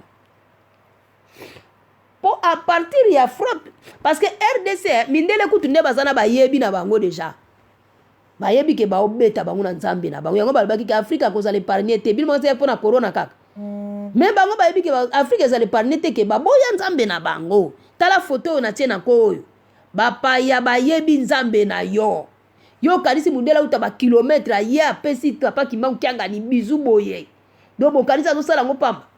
Ata yo ko bango eza flatterie aye po aye tazo te aye ko zwa lipamboli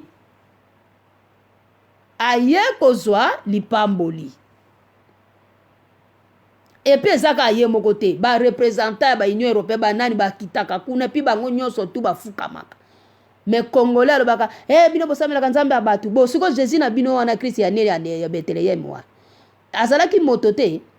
Dans la Bible là on ne parlait pas d'un homme aussi po boyebi pe yete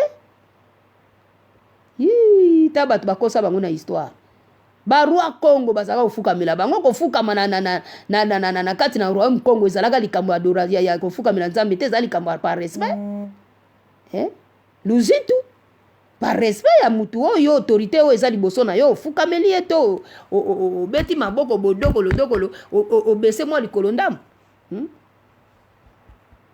mais soki ofukami nzambe abeko kofukamela kaka nzambe na yo mutu mosusu te oyo kuta fukami pena ta afukami kaka asali kaka asambla api aye bisu sadi bokwe pa mundele sadi ke il reconnaît ye oyo kiangani tata kimbangu kiangani kyaku ye oyo soki asekisi yo elo soki asali asekisi ta asilikeli yo alors wana il faut le kobongisa parce que ye oyo bango bayebaki bazobika na ye bino bobombami na ba politicien na bino bango bakimaka na butu baye na nini oh vieux papa qui angani ya bwe na bwe tango bakozonga na Congo kuna basa pe makama malonga rien bon base la fimbu na bango bayebi tata kimbangu dia tunguna vika swega mater bayebi ete Yes, yende mutu ne ba kalmaka ye na kolo Yesu ne ba kalmaka ye papa zela muke ba kalmaka ye tata kimbangu dia tunguna vika swega kama Yesu qui a fâché donc abebisaka nyonso muta kalmaka ye c'est kolo Yesu. Donc c'est-à-dire que c'est lui qui calme le véritable Dieu Zalaka, Jésus et Kolo Yesu. Pour ya andimaki pasi ya moto amasumu. Yango apredaka. Limbisa zelanano sikoyo te boye na boye. Boye biete. Sikoyo oyo ya suka ilongi oyo dal bata suka ido incarnation sikoyo ya tata kimbangu kianga ni kyaku yende mutu ayeko kokisela biso biloko nyonso tu yende mutu balobi bia yende mutu sikoyo le patron de 4e génération et la fin yende sikoyo nde kimbangu ya 4e génération. Alors bango bayebi bango lobela bino te bandeko ma fait Zala RDC est le premier à être frappé pe azali déjà ko betama. Oui, il faut la frapper. Pour mabe le mingi. Mabe à Congo RDC ça mabe trop. C'est vrai batamala mbazanango. Il y a politique qui peut bazana bango, il y a bien bazana. Quand nous disons généraliser, nous généralisons bazana bango. Mais mabe le mingi. Baki paka peuple na bango te banyo koloko, mbongo ya kolia mbongo zaka bango na basi na bango na ba makangu na bango. Peuple a débrouillé kana ye vibo pesa ebo confiné na ndaku sabo le kana ko gérer sort na ye, boye bandenge nini boko lesa ye. Pona na tawana bufanisi bango na bandako parce que angaku tuna sepela ki pe bongo puisque bare kangami pollution na balabala ezo ape moi vide comme ça permettre ndenge na pote zaliawa bazo sukola balabala na bango ngake permettre pe Kinshasa baba na pe ko sukola balabala wana po propreté ce ko tana nko pona nini likola corona bamo banga bakombola balabala balibo désinfecter yango propreté koti bato babimaka muke comme ça le gouvernement mbongo pe bozana ngo quand même ezali boboyi ko bandinga olesa pepe na bino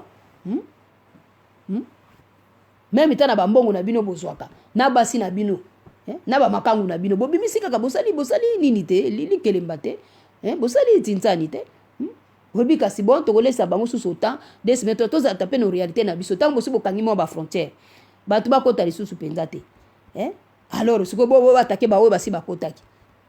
Et puis na moi peut zo aider oyo ya ba hebre wana nini wana zo aider pe mais en dehors de ça oyo ezali spirituel yango zo aider te oyo ezali spirituel ezoko koya na bato amabe bato bambuma mabe eza ko boma eza ko sala bango mabe ba mort subite babu ba ko benga ngo corona nzoka corona te ya Margedo atata kimbangu akotaki wana piako abeti akoya doko mort subite babe corona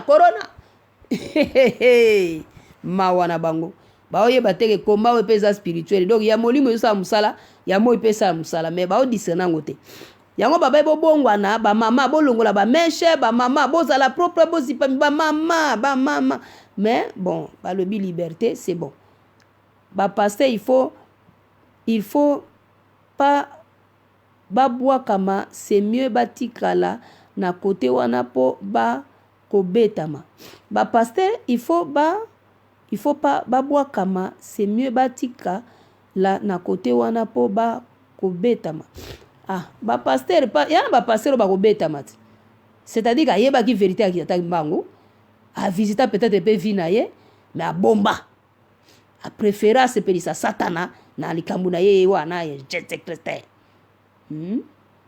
alors ye pe il faut ba beta ye mais ba passer mususu baza ba innocent ba kosama ba croyant penza eza bongo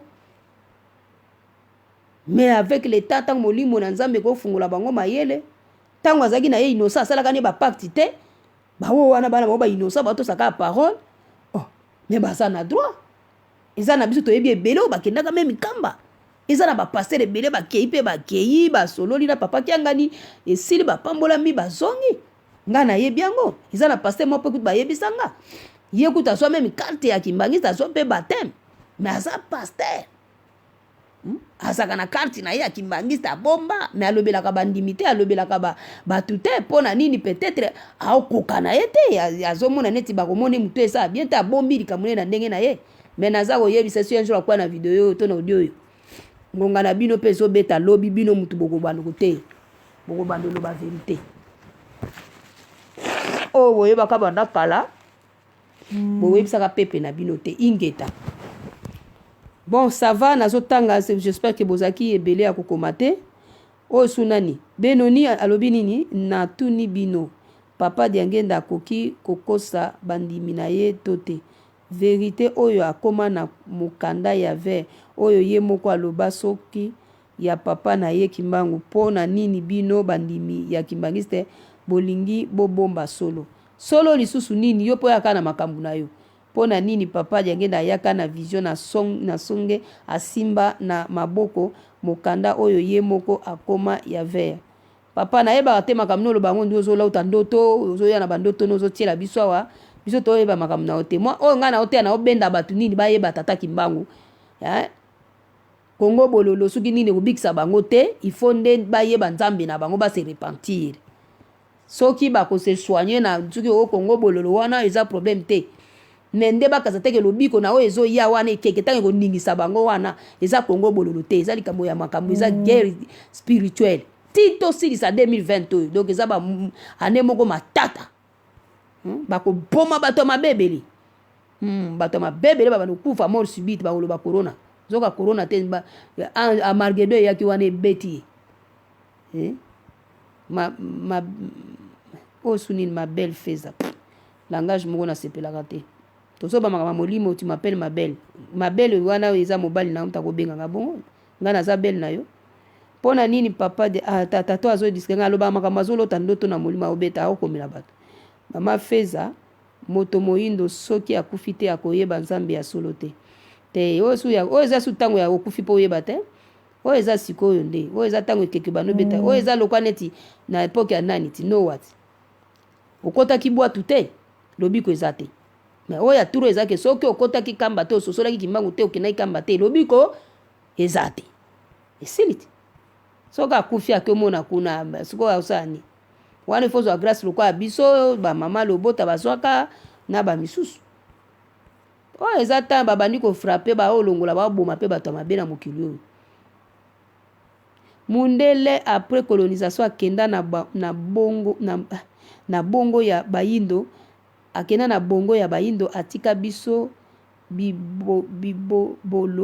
bibobolo ya pamba eloko eite eloko eite mawa vaticalisini jusqu'à la moelle épinière malgré ba diplôme na ba doctorat kilikili moindo atikala kaka esclave mental oui et c'est que ça mais eloko ite oyo mutabwakeli likambo ya eloko ite c'est kayebi eloko ite donc eloko eite merci nazongiseli yo matondo mingi mama congolais esengeli na ye tozongela ba révélation eleka po ete bakoma na esika pe ba comprendre ete baye tozalaki kolota pe kolakisa bango ezalaki solo yango oyo esika oyo tokomi voilà eza bongo nani ndeko na nga simao eza bongo tango yango lokwa bato bafani na ndako bakota internet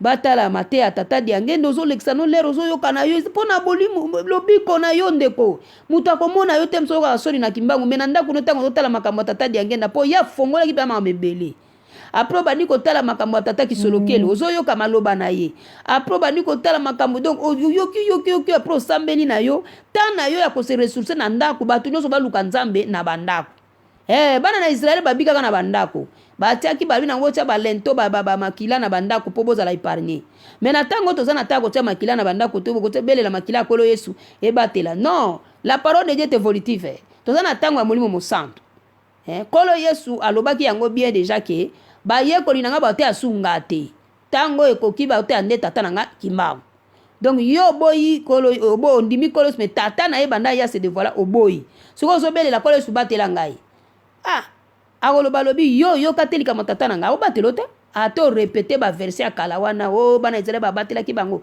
kolo yesu makila no ezipa ngai okomona ke bapasi ezoyaka mpona kolakisa ke oyebi te ke la parole est évolutive tokomaki na ntango ya molimo mosantu tataki mbango kiangani ye wana moto aza na pato de 4e dimension et la fin point barre masolo ozo eza te que ça ne vous trouble pas quand aussi tata kiangani moto asosolaka tata kiangani ezaka moto azwaki na révélation soki etrouble bino totiaka bino à l'aise na tata kimbangu mpo bocomprendre ke tata kimbangu ye nde la source ye nde mutu oyo ayaki mpo na komettre tout à jour mais balobaki ete 3e règne na tata Diangenda Zaïre le pays que mon père avait choisi de naître premier gouvernement Dieu le père ezalaki solokele 2e gouvernement Dieu le fils ezalaki tata Dialungana kiaka nkolo Yesu et 3e ekozala ya tata na ngai Kimbangu mais na mbala moko bamona ole bamona après tata Dialungana kianga nkolo Yesu bamona mamo bu